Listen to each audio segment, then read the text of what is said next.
नमस्कार, प्रवास साक्षी देख रहे हैं आप। आपके साथ मैं हूं अंकित सिंह। वक्त संसद डायरी का है। संसद का शीतकालीन सत्र चल रहा है। शीतकालीन सत्र का यह आखिरी सप्ताह है। आज भी दोनों सदनों में सामान्य रूप से कामकाज देखने को मिला। हालांकि कांग्रेस की रैली में प्रधानमंत्री नरेंद्र मोदी को लेकर की गई टिप्पणी पर भाजपा ने संसद में आपत्ति जताई। खुद जेपी नड्डा ने इसको लेकर सोनिया गांधी से माफी की मांग की। राज्यसभा में चुनाव सुधार के मुद्दे पर चर्चा हुई।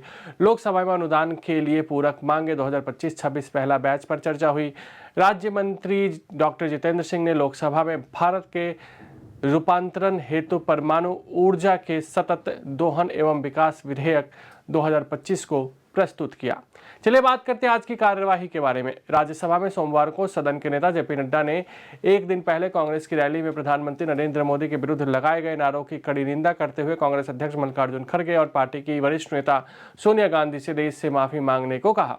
उस सदन की बैठक शुरू होते ही नड्डा ने यह मुद्दा उठाया और कहा कि कल यहां कांग्रेस की रैली में मोदी तेरी कब्र खुदेगी आज नहीं तो कल खुदेगी के नारे लगाए गए।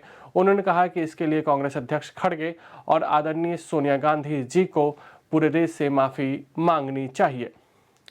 लोकसभा में केंद्रीय मंत्री किरेन रिजिजू ने कहा कि कांग्रेस के नेताओं को इस सदन के माध्यम से पूरे मामले को लेकर देश से माफी मांगनी चाहिए। सरकार महात्मा गांधी राष्ट्रीय ग्रामीण रोजगार गारंटी अधिनियम यानी कि मनरेगा को निरस्त करने और इस संबंध में एक नया कानून बनाने के लिए लोकसभा में एक विधेयक लेकर आ सकती है।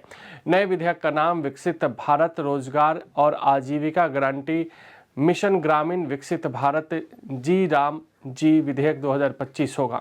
विधेयक की प्रतियां लोकसभा सदस्यों को बांटी गई है। विधेयक का उद्देश्य विकसित भारत 2027 के राष्ट्रीय दृष्टिकोण के अनुरूप ग्रामीण विकास ढांचा स्थापित करना है, जिसके तहत अकुशल शारीरिक श्रम करने के लिए स्वेच्छा से आगे आने वाले प्रत्येक ग्रामीण परिवार के वयस्क सदस्यों को हर वित्त वर्ष में 125 दिन के रोजगार की वैधानिक गारंटी दी जाएगी।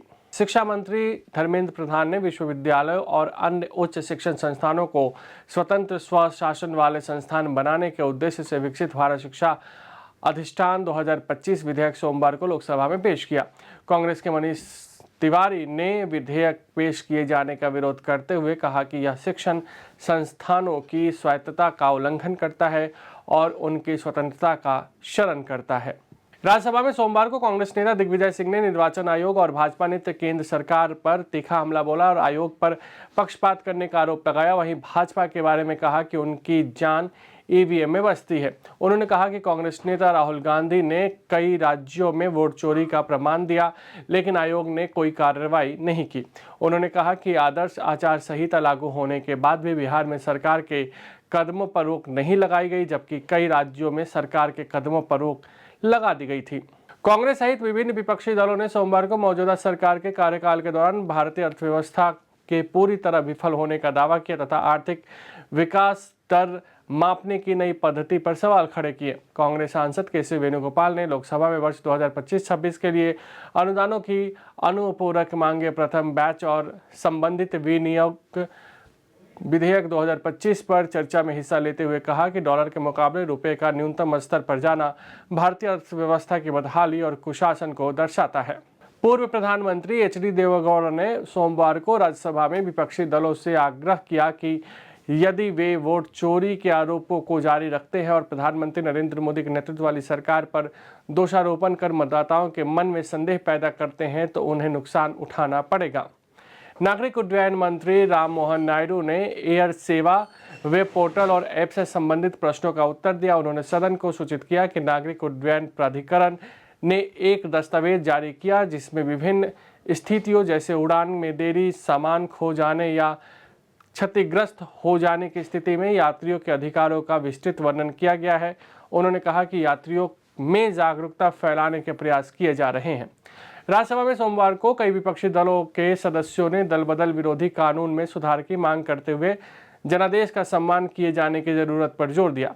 चुनाव सुधारों पर उच्च सदन में चर्चा में भाग लेते हुए भारत राष्ट्र समिति के आर सुरेश रेड्डी और मार्क्सवादी कम्युनिस्ट पार्टी माकपा के जॉन ब्रिटास ने कहा कि चुनावी घोषणा पत्र में किए गए वादों को पूरा न करना मतदाता के साथ शाब्दिक रूप से धोखाधड़ी के समान है और यह दल बदल चुनावों की सूचिता पर सवाल खड़े करता है। अगर आप भी लेना चाहते हैं देश दुनिया की तमाम जानकारी तो आज ही सब्सक्राइब करें हमारे चैनल को। साथ ही नीचे दिए बेल आइकन को जरूर दबाएं ताकि हर अपडेट आप तक पहुंच सके।